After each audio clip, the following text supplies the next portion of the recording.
You're watching and listening to The Pulse, WV Live, a network that beats to the heart of God. And I'm your host, John Fowler. So glad to have you tuned in to this day, and hope you're doing well. In the studio today is the associate pastor of the Winfield campus, and he has been a longtime friend. Many years we've known each other. And Dwight Walls is with us today. He spoke in Winfield this past Sunday, and he spoke a message, and I love the title. It's "Be Your Own Person. How should I live for God?" Yes. Yeah, I love that title. Yeah. So, you brought up an interesting topic just a few minutes ago because we normally don't date these shows, but with it being today, Good Friday, which is Friday, April the 18th of 2025. People could be listening to this, Dwight, after years of you and me being gone from this world. Isn't that amazing? Yeah. It's amazing to me because of technology, we can still wreak havoc on the devil and not be here. Mm-hmm. And I just think that's pretty exciting. It is. That's pretty exciting, no doubt. So with Good Friday, we always wondered, you wondered, where did the title come from? Yeah. And so what did you find out? Yeah, it was just actually a person had asked me, and they, believe it or not, don't know Jesus. They were just really, picking my brain, being a pastor and stuff. But he asked, and I was like, well, I really don't know. Because, it was the day that he was beaten and scourged and dragged through the streets and hung on a cross. But, if you ask Google and you ask Siri and all that, they tell you that it was because of just the good things he did that day and the good things he did that week. It was a reason why it was called Good Friday. Right. But it's sort of, to me, a play on words. It kind of is. Yeah, it just don't, it don't line up with that. Have you ever studied the chronological dating of Easter and Christmas? Mm-hmm. It's like, what month do you think that Jesus was born, and what month do you think that do you actually think the crucifixion was around this time? Mm-hmm. Or, have you ever thought much about that? From what I've gathered, mostly on Christmas, I know it was in the early fall. It wasn't in December, like winter, like we know it. Yeah. Because of just the time frame, the keeping of the shepherds close to the city, things like that. It was more the fall. Now, Easter, I believe it was more in the summer. It wasn't right now in April, more, the June, July. Again, just the chronological part of it. Yeah, I always wondered about that. Because, like in the wintertime, I'm told it's cold, over in Israel. Mm-hmm. And so if you have, it's like, do the shepherds tend the sheep by night? And when it's cold like that, I hear they put them in. So, that kind of, I always think about dates like that and just how things work. Yeah. But one of the things that, and I'll post the link to Dwight's message in the comment section. If you have a comment today, we are monitoring live, and we are actually broadcasting live on TikTok, so we'd like to say good morning to everyone that's watching there. And so the title is "Be Your Own Person. How should I live for God?" So the question that I have is, can you be, and let me tell you what my mentor used to tell me, James Ashworth. He said, you cannot have your own way in this life. Right. And so when you think of the title of this, "Be Your Own Person, How Should I Live for God?" Can you be your own person and live for God? Mm-hmm. I don't think so, because we're living in the flesh. And that was sort of, like I said, the play on words here also, because, that be your own person, and I put that question mark, should we? If I live in myself, I'm living in a carnal world. Yeah. I'm living fleshly. I'm living, desirely. We have things we like to do. You got to get out and, enjoy life a little bit. But I don't crave those type of things over church or people, in my relationship. Right. And then when you come down to that, how should I live? How should I live? Should I live worldly? Should I live Christ-like? He tells us we're supposed to live Christ-like. Yeah. We're supposed to live for Him, look for the purpose, not of these tangible things. We had this big hailstorm here, and things were damaged beyond repair in some places and some things and cars. And a good friend of mine, he's an insurance agent, and they're already over almost 300 and some claims. Wow. And, life and limb was protected. Material things broke. Well, I mean, we don't need those material things. We can replace them if we want, or we can just let them go, but life can't. Right. And that's, that was sort of goes right along with that message, being your own person. I don't want to be my own person. Right. I want to live for Christ. I want to do the right things. I want to do, I want people to see I'm different, so to speak. Yeah. And when you think about, because, you and I went to school together, and you're just a little older than I am, graduated before I did, but we ran in the same circle of show choir. Mm-hmm. And it goes along with one of your questions. I was thinking about this morning. Do you control your destiny by running from the mission? And so you think back to your graduation day. Mm-hmm. All right. I think back to my graduation day. When I graduated in 1986, you graduated in 84. So that night at graduation, after we graduated, the first thing that I did after that, and I didn't think about that, was break up with a girlfriend that I had. Mm-hmm. I mean, that night we broke up. And because we were on our way not to, date anymore, so we broke up. But then you think of all the people that have died mm-hmm. within our classes within those years. But every one of us, I mean, I didn't know I was going to be a pastor. Did you? Mm-mm. No. And I didn't know, that, it's like we think we know what we're going to do. A lot of people, they either, go to college or they do a trade or, that kind of thing. Then you get married and you have kids and get the house with the picket fence and the dog. Mm-hmm. And that's kind of what people think that you do. And you stay at a job for 30 years, which people don't do anymore. No. And so when you think about these things, you think about the people that have gone on and have passed away. Do we control our destiny? Number one, I think that's a two-part question. Do we control our destiny?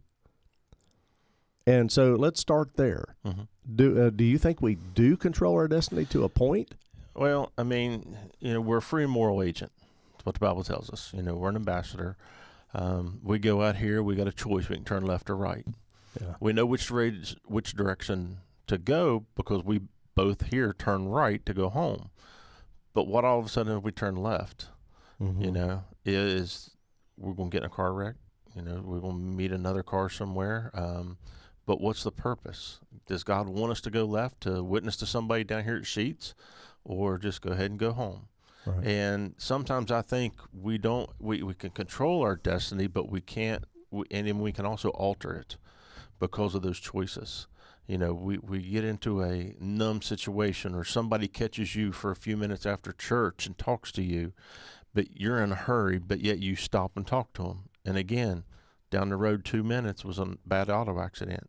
Mm-hmm. You would have been in an auto accident if you wouldn't have stopped and talked to that person. Right. So I think, God helps us and nudges us, so to speak. I've always said that little thing inside of you is not just a gut feeling, but it's the Holy Spirit. All right. Because he's telling you, this ain't right, this is not right, or, hey, go this direction. Mm-hmm. So. Do you think, like, I knew a guy one time, he's dead now. He was a photographer. And this guy was really a good guy. And so he dropped something in the car, in the floorboard of his car on the right side. He's driving. Mm-hmm. All right. So he dropped something. So he reaches over to pick it up. Mm-hmm. And when he does that, he goes through the median, and he hits a tractor trailer on the other side of the road. Mm-hmm. And some people can say it was his time to go. Mm-hmm. Some people say he rushed his death. Mm-hmm. What do you think? I mean, have you ever heard that, or have you ever thought about that? Yeah, I mean, can you rush your death? Or was that, it's like, okay, God in heaven is saying, okay, I'm going to have him recognize that he's dropped something over in the right seat of his car so he can pick it up so he can die. Right. Does God work that way?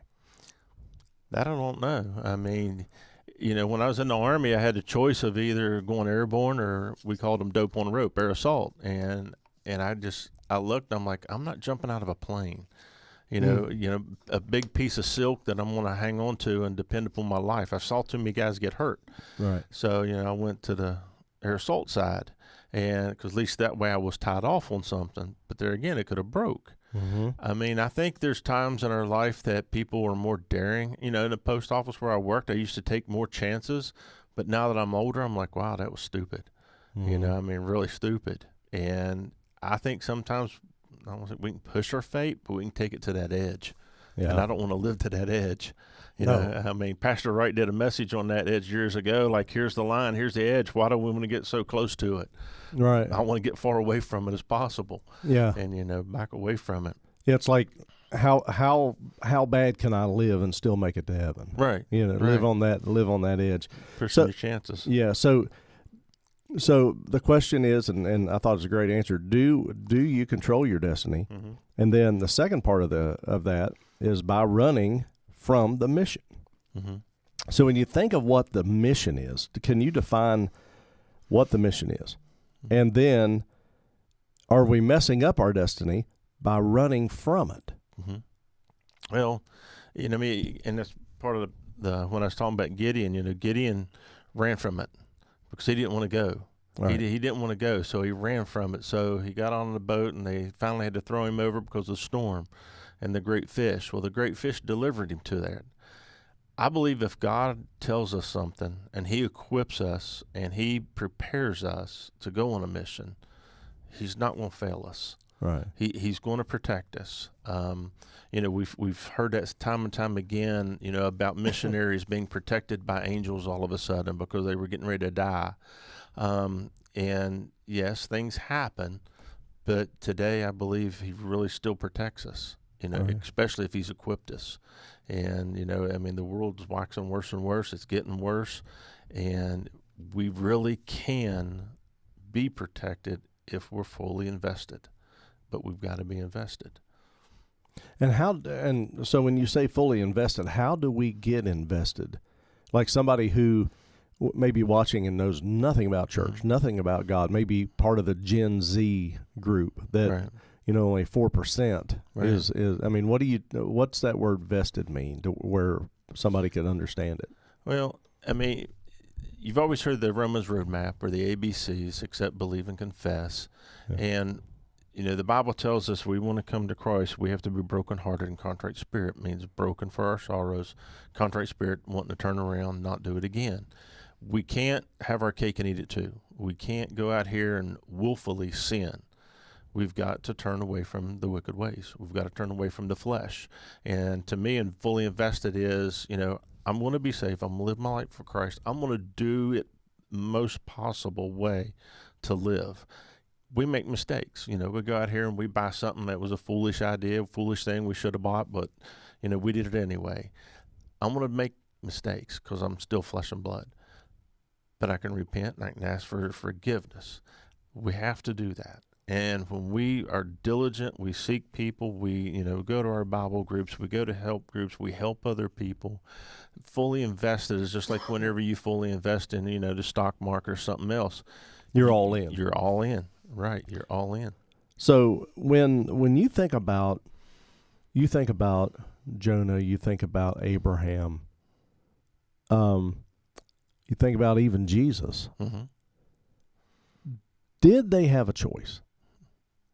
Did they really, with their destiny, did Jesus really have a choice? What if Jesus would have said, I'm not doing this. Mm-hmm. This is the dumbest thing. I think it's crazy. These people aren't worth it, and I'm not doing it. And he looks at his dad and like, I would never do this to my dad, and you probably wouldn't either. I'm not doing it, and I don't care what you say. Mm-hmm. Did he have a choice? And did Jonah have a choice? He still had to go to Nineveh. He hated those people. Mm-hmm. He hated those people.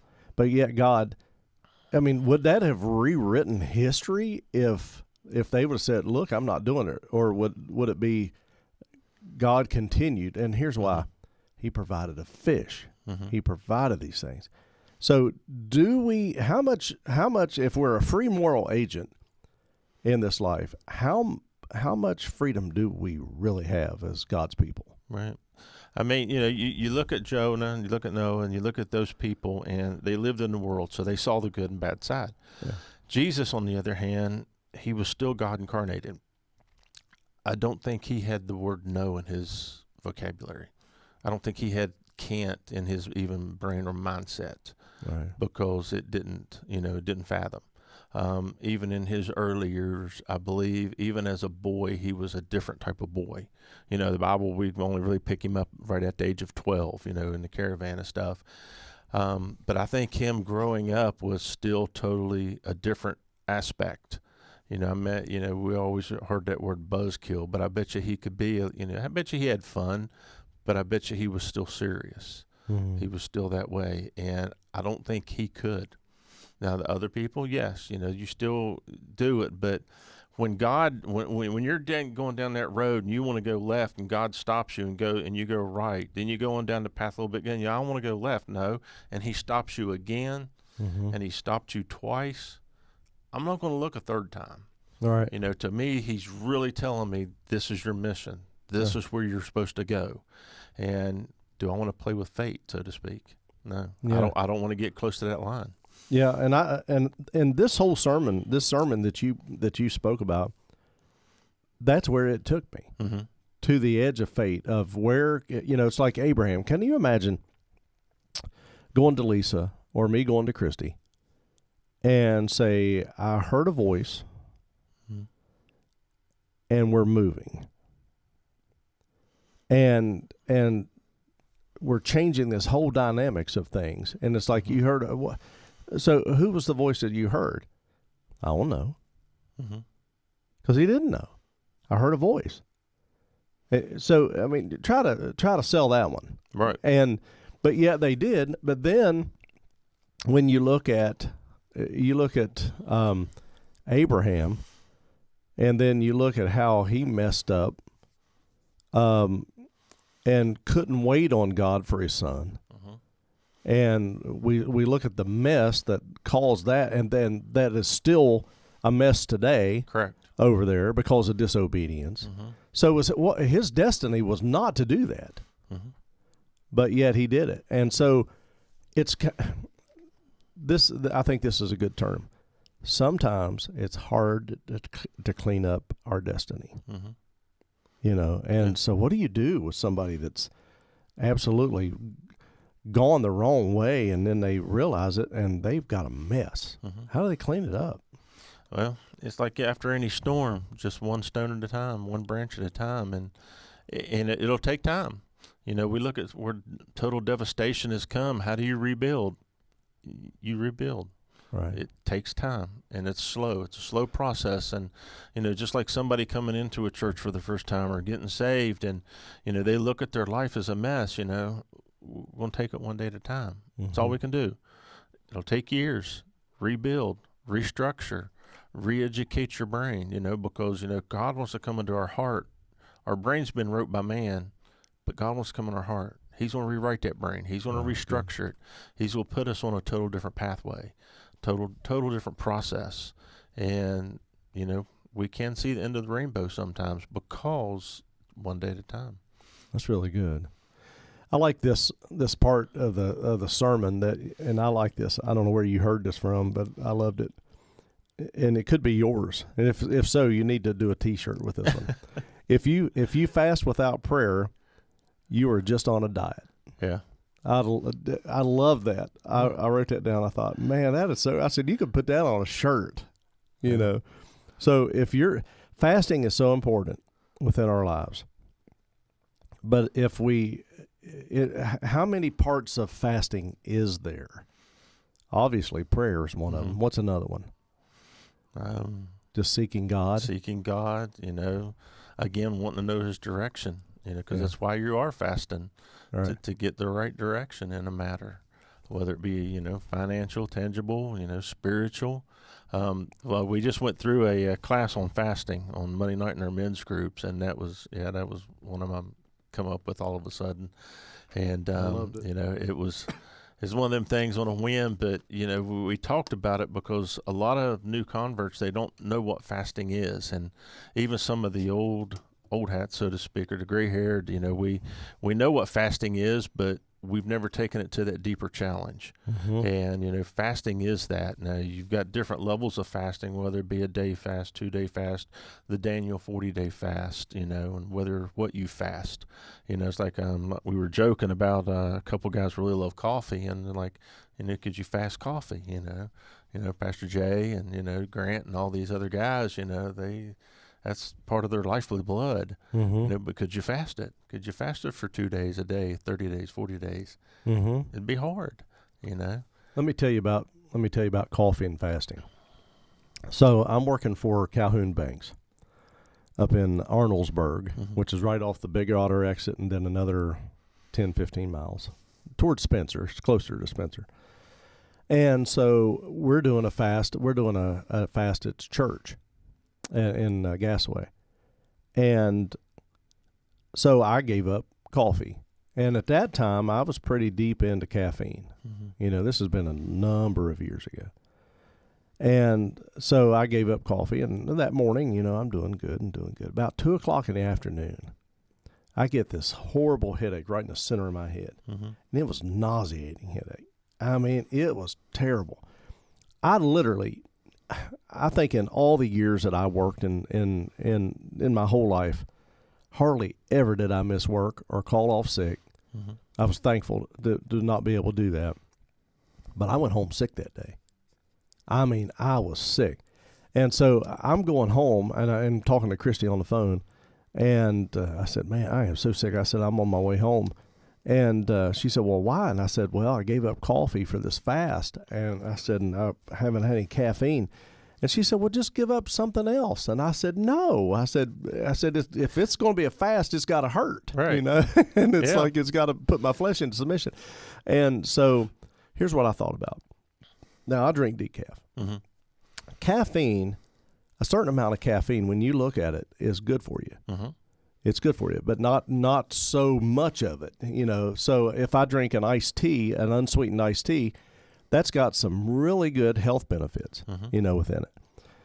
But here's what I thought. I had to literally go through detox mm-hmm. on caffeine. Oh, yeah. And it took 3 days. Mm-hmm. And I was okay after the third day, but I was miserable. And so here's what I thought. If this did my body that way, it couldn't be good for me. Right. And so I the only time that I drink caffeine would be like if I have tea, mm-hmm. And very seldom ever do I have a cup of coffee that has actual caffeine in it. Yeah. Well, but that's just something that I just thought. Well, I know it changes some of the brain's interceptors and the way you think, and it calms people down, and it just relaxes them. So, I mean, like you said, it's got to have something in it, that caffeine or something else. But I mean, I've heard studies about caffeine and coffee, and even over on nicotine side, it's a natural, but it's also it could hurt you. It's like here's I had a buddy of mine, Phil Windling, that was one of the managers of the bank, and he was Lutheran, and he said I'm Lutheran because we do things in moderation. Mm-hmm. And I never forgot that. I thought, mm-hmm. That's a really good thing. Instead of going such extreme of it, right. Stay in moderation, stay in the lane of it, So, right. But that's like today. I mean, I'm drinking decaf coffee and yep. Jay will argue with me why. Right. Why would you do that? Because, but everyone has a story. Right. You got a story. I got a story, and there's rough edges to every story. There's, like Pastor Wright always said, thrills, what is it, spills and romance or something, that walking with Jesus. It's I like, remember. But anyway, he would say, it's like you're going to go through thrills, and there's going to be spills, and there's going to be romance through the whole thing. Mm-hmm. But everyone has a story. Right. And that story has to intertwine with our destiny. Mm-hmm. I just think that it does in a lot of ways. But some of the things that you've gone through, or I've gone through, or Pastor Jay's gone through, or our wives or our children have gone through, has caused us, and he has worked and molded us into what we are now. Mm-hmm. Now, are we a finished project yet? I don't think so. Right. I don't think that ends till, our heart stops. Right. But he's always working on us. And who's writing the story? Mm-hmm. Who do you think is writing the story? Right. I mean, it goes back to pottery. We've always heard that God's pottery, he's molding us, making us. And, a potterer will lay that clump of clay down there. Well, clay has different properties. He might be making bowls all day long, but he gets that one clay and he's working it and molding it, making it. He's like, no, this is, thinking to himself, it's a lot more rigid, a lot more structure. It's got to be a cup. Mm. And he molds that into a cup instead of what it was supposed to be intended for as a bowl. And I think that's the way sometimes God looks at us. Each one of us are different, but we've got strong attributes and we've got weak attributes. And he's going to mold us and make us to go that direction. I never thought I was going to be a pastor. My name's David Dwight Walls. I always thought it was my dad, David Lee Walls, because he taught Sunday school. He knew all this stuff. He did all that. And I'm like, no, God, you don't want me. I'm not that person. And I ran from it. And, it took about a year, and I finally answered the calling. But I couldn't see that. I couldn't see what I was supposed to be. Mm-hmm. But God could. And then he molded it, made it, put me through the fire, so to speak. Mm-hmm. And now I am what I am. So I think many times that destiny, you get molded and made, because each person is different. And you think that through life, we go through moments where we're in the fire, and then we go through moments where, because he may look and see a little something, I think I need to refire that, because Mm-hmm. that area of his life is not what it needs to be. Mm-hmm. So he puts us through the fire. Man, is that miserable? Yeah. I mean, it's miserable going through that. Especially when you're trying to think of what it was or what it is. Yeah. I mean, I think that Job, here would be my response. If I'm out in the field right now and I'm working on something, and you hear from the corridors of heaven, Mm-hmm. God talking to the devil and saying, have you considered my faithful servant Job? And I would look to God and say, what the heck, God? Yeah. What's up? Yeah. What Yeah. do you think? What are you thinking here? Yeah. And to lose everything. And it's like, but then there's times in our lives where, I wonder how I'm sitting here. Mm-hmm. Absolutely. I do. It's like, how did I make it through that? Mm-hmm. And I'm not talking about the bar scene and the wild women scene and the drug scene and the alcohol scene. I didn't do any of that. Mm-hmm. Okay. So, but to make it as a Christian since 11 years old, I'm still thinking, how am I sitting here? Right. Because there's been some rough times. Yep. And every one of us has gone through rough times. Oh, yeah. But has that Yeah. helped make us who we are? Yeah. It's put, again, that little rough edge on you, that structure, because I know in the military I had several bad encounters, and I could have lived or I could have died. And it was just many times, but he brought me through it, brought me through the fire, so to speak. Why? Because he had a different destiny for me. Yeah. And it was after that I even announced my calling. I wasn't, I was a Christian in the military, but I wasn't that Christian. I wasn't pressing towards the mark. I wasn't fire, so to speak. But he had an alternate plan. Do you think the Army was your destiny? Or was it something you just wanted to do? What caused you to want to do it? No, as a kid, you play Army, you do the little things. Me and a good friend of mine, Scott White, we'd always play Army in, grade school, middle school. But I never thought about it. And one day I was sitting at my desk. I was assistant manager of a paint store on the west side, Charleston. And it was bored. I was boring. Sitting there just waiting. And how old were you? I was just turned 17, 18. Oh, wow. Just graduated. And I was literally flipping through the phone book, looking for things, looking for job applications, looking for things, paper and looking. And there was that full ad, be all you can be. Army, So I'm like, Uncle Sam pointing at you. Yeah, well, yeah, they didn't have that picture in there, but No.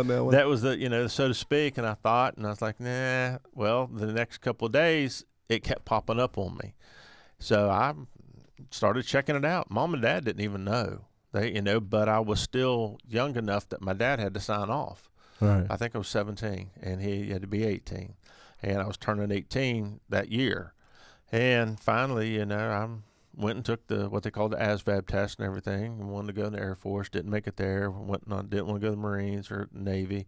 So I looked at Army and went in Army. Just went that way. And I would have probably stayed in, but having known now what happened after I got out, I probably wouldn't be here today. But God gave me an out, because they were getting ready to do the reduction in force back then and to kick people out, or what they called a reverse draft. And I'm like, well, my time's up. I was already in Korea. I would have had to stay another year in Korea. And I'm like, I'm not doing 3 years in Korea. So I went ahead and got out of the Army. Well, that's when Saudi and everything kicked off. Oh, wow. So we were right in the middle of Saudi starting to kick off when I was getting out. That's why they wouldn't let people re-enlist. And so did you know, of course, Lisa, she's a little bit younger than me, right? She was in 87, so a year behind. Yeah, a year behind. Okay, so were you gone before? Lisa wasn't there when you were there. You were. Did you know her? We were dating. You were dating. We were dating. Well, when you graduated? Yep. Really? No, not when I graduated. When she graduated. When she graduated. Yep. So you were already gone before she got there. Yep. And so, when we think about meeting our wives, and it's like Christy knew a lot of the same people that I knew, but I never met her. Mm-hmm. And I had tried to leave the radio station that I had worked at for a number of years. And, for about a year, because I wasn't really happy there anymore. Wasn't really making any money. And so part of that destiny thing is, would I have missed her if I would have left that job? Right. And it didn't work out. You see how this thing could teeter one way or the other and miss out. I mean, you could really miss out on some blessings, or it could also save you from stuff. Right. You got to use wisdom in the direction that we go at in this life. I know. I mean, we got to go to the grocery store. We got to stop by and get gas. We got to, there's certain things to live. We have to do that. But sometime the timing on when to go get the gas, right, when to go to the grocery store, when to go to these things, it could be a matter of life and death. And watching your surroundings. I'm always watching. I do too. I'm a watcher, and that was one thing about working at Sears. They taught you to train to watch people watcher. Yeah, I'll watch people, and Lisa was like, "Why are you watching them?" Something about it. I'm watching them, and watching your surroundings. There's people that will go driving, and they'll never see what's happening on left or right. They're just so focused, and you're focused, but you also got to be aware because you might not see that car flying down the road that's going to hit you. Yeah, till it's too late.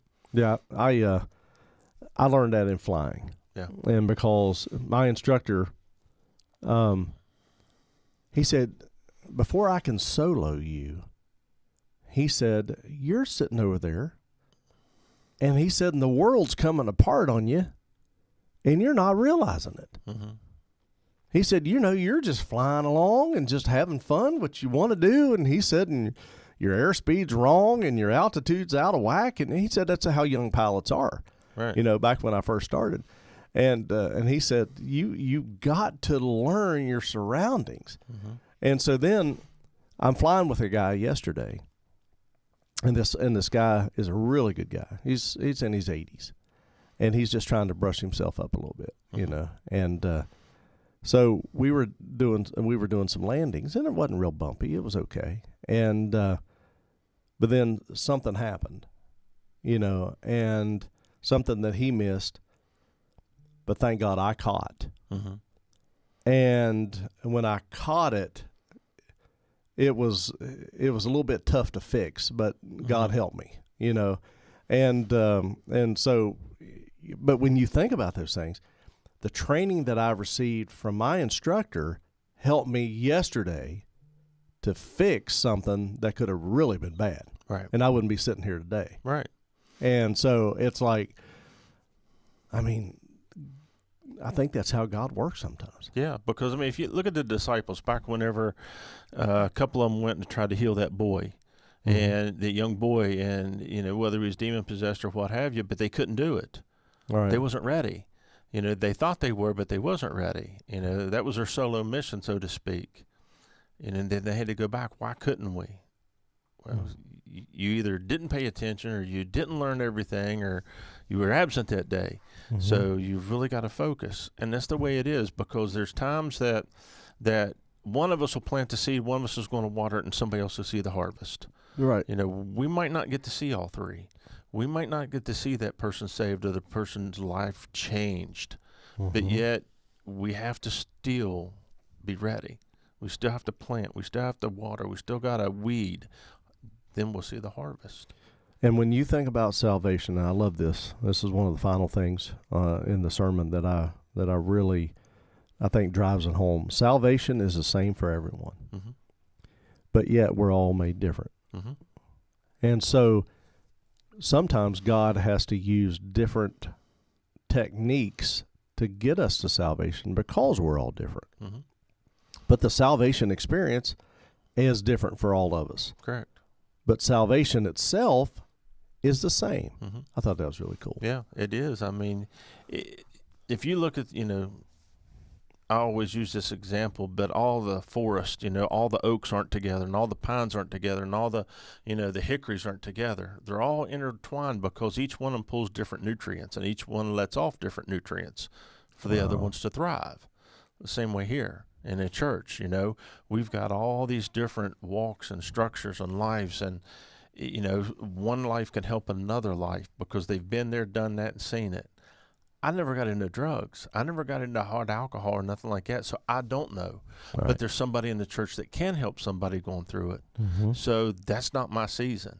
So, I have to wait. Do I get jealousy? Do I get bum hurt? No, I sit back. I know that. And some people will get upset because they figure they have to do it all. Mm-hmm. But we don't do it all. Yeah. Again, God's going to get the glory. God's going to get the praise. We have to be a team, so to speak, Yeah. work together. I always looked at, Pastor Wright talking about the hand and everything, and they work together, and each finger has its own mission. When one's gone, the other ones sort of have a hard time. Yeah. One of the things in our class, the author was like, try to open up a door handle without your thumb. You can do it, but it's going to take you a while to figure it out. And I'm talking regular doorknob, not one of the old lever styles. And Right. and he's like, without that, it makes your life difficult. Yeah. But you will overcome it. You will learn how to grasp it. You will learn how. And it's the same way with Christians. We have to learn how to know where the danger spots are, and know where the bad things are in our life that we've got to either get out or get rid of or suppress. Mm-hmm. And we've got to keep focused. Yeah. What a good word. Do you have any final comments?